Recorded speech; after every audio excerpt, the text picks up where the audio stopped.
स्वागत है। आज हम भारत के अपने पड़ोसियों के साथ जो रिश्ते हैं, उनकी उलझी हुई दुनिया पर एक नजर डाल रहे हैं। नमस्कार।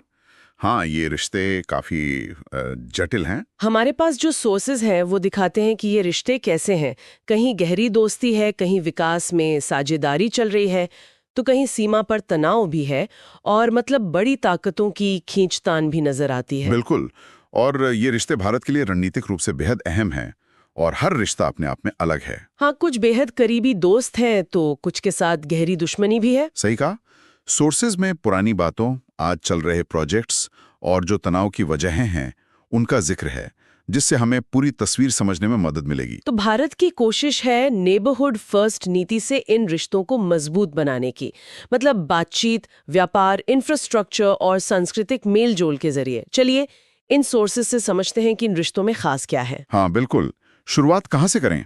शुरुआत उन देशों से करते हैं जिनके साथ रिश्ते आमतौर पर अच्छे माने जाते हैं।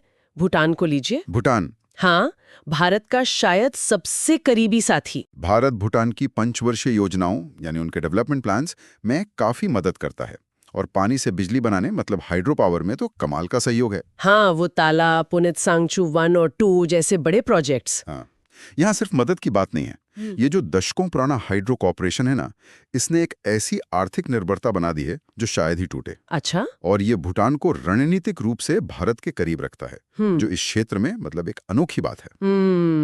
फिर बांग्लादेश का मामला देखें। हम्म। ये दिखाता है कि भारत की कूटनीति कैसे रंग लाई है। हाँ बिल्कुल।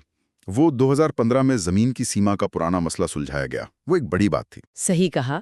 बॉर्डर के आर पार बस और ट्रेनें चलती हैं और भारत ने वहां विकास के कामों के लिए $8 अरब से ज्यादा का कर्ज भी दिया है। ये बड़ी सफलता थी।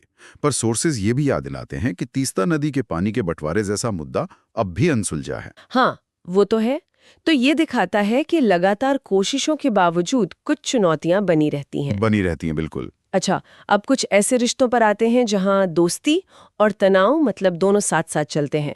नेपाल को देखिए। नेपाल, हाँ, सदियों पुराने सांस्कृतिक और ऐतिहासिक रिश्ते हैं, खुली सीमा है। लेकिन बीच बीच में काला पानी, लिम्पियाधुरा जैसे सीमा विवाद, मतलब जमीन के एक हिस्से पर दोनों देशों का दावा, ये उभर आते हैं। और कभी कभी नेपाल का चीन की तरफ झुकाव भी टेंशन पैदा कर देता है। हाँ, हालांकि भारत वहां अरुण 3 जैसे बड़े हाइड्रो प्रोजेक्ट में पैसा लगा रहा है। देखिए, ये भू राजनीतिक संतुलन साधना वाकई मुश्किल काम है। सोर्सेज दिखाते हैं कि भारत का निवेश अहम तो है, पर साथ ही ये सवाल भी उठता है कि क्या ये निवेश चीन के बढ़ते असर को वाकई कम कर पा रहा है। ये एक लगातार चलने वाली कशमकश है। और श्रीलंका का क्या? वहां भी गहरे सांस्कृतिक रिश्ते हैं। हाँ, और 2022 में जब श्रीलंका आर्थिक संकट से गुजर रहा था, तब भारत ने बढ़ चढ़कर मदद की। हाँ, करीब $4 अरब की मदद थी ना। ईंधन, खाना, दवाइयाँ। जी बिल्कुल। लेकिन वहीं दूसरी तरफ चीन को हम्बनटोटा बंदरगाह लीज पर देना और पाक स्ट्रेट में मछुआरों के मुद्दे पर चिंताएं तो हैं ही। सही।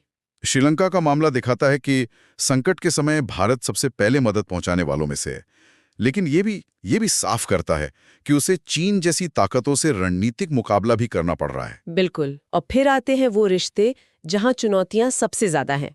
पाकिस्तान। हाँ, पाकिस्तान के साथ तो खैर रिश्ते हमेशा से ही बहुत तनावपूर्ण रहे हैं। कश्मीर मुद्दा, आतंकवाद के आरोप और पुराने युद्धों की वजह से रिश्ते बेहद तनावपूर्ण हैं।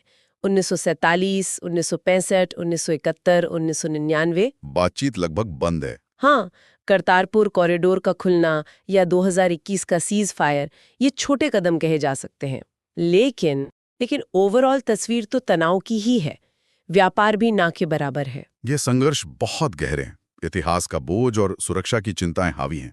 आप देखिए, कोई बड़ा निवेश या सामान्य व्यापार नहीं है जो रिश्तों की असलियत दिखाता है। भरोसे की भारी कमी है। और चीन के साथ भी स्थिति कम तनावपूर्ण नहीं। सीमा विवाद, खासकर अक्साई चिन और अरुणाचल प्रदेश पर दावे और डोकलाम पठार का मुद्दा। और फिर 2020 में गलवान घाटी की झड़प। हाँ, जिसमें 20 भारतीय सैनिक शहीद हुए और लद्दाख में वास्तविक नियंत्रण रेखा यानी LAC, जो कि विवादित डी फैक्टो बॉर्डर है, पर लगातार सैन्य तनाव बना हुआ है। और ये सब तब जब दोनों देशों के बीच सालाना व्यापार $100 अरब से ज्यादा का है।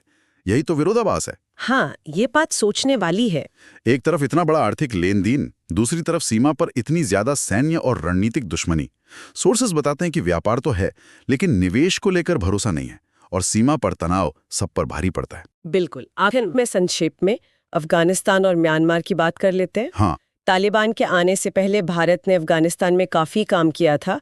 $3 अरब से ज्यादा की मदद दी थी। वहां की संसद, सलमा बांध जैसे बड़े प्रोजेक्ट्स शामिल थे। जी।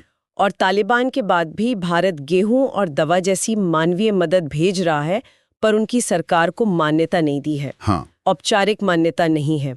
और म्यांमार जो दक्षिण पूर्व एशिया का गेटवे है, भारत के लिए रणनीतिक तौर पर अहम है, खासकर वो कालादान मल्टी मॉडल प्रोजेक्ट जैसी पहल। अच्छा, जिसका मकसद भारत के पूर्वी बंदरगाहों को म्यांमार से समुद्र, नदी और सड़क के रास्ते जोड़ना है। बिल्कुल। लेकिन वहां भी अंदरूनी अस्थिरता और सैन्य शासन चिंता का विषय है।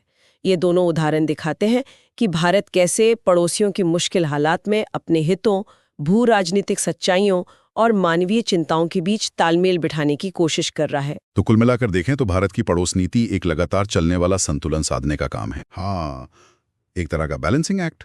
दोस्तों को साथ रखना, विवादों को संभालना और अपने आसपास चल रहे वैश्विक शक्ति संतुलन के खेल को समझना।